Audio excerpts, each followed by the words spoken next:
To, čo vieme, je, že ľuďom sa nechce ísť veľmi do pravidelných individuálnych rozhovorov, To máš ale pravdu. keď ideme do hĺbky, tak vlastne zistujeme, že oni nie sú si istí, o čom sa s nimi majú baviť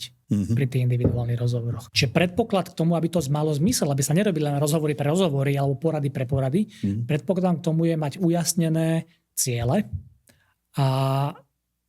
urobenú nejakú agendu, nejakú štruktúru toho, že o čom sa s tým človekom teda mám individuálne rozprávať. Ona bude samozrejme flexibilná, tak je to správne,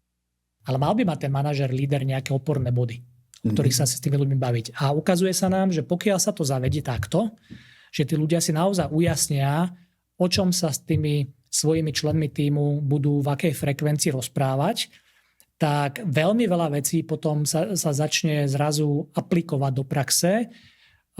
pretože už keď ten rozhovor nastane, tak tam sa dajú používať všetky tie techniky manažerské, ktoré aj my trénujeme ľudí, zručnosti,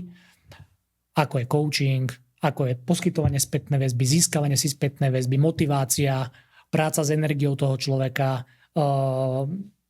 doladenie priorít a cieľov a tak ďalej a tak ďalej. A to sa potom stane pri týchto individuálnych rozhovoroch.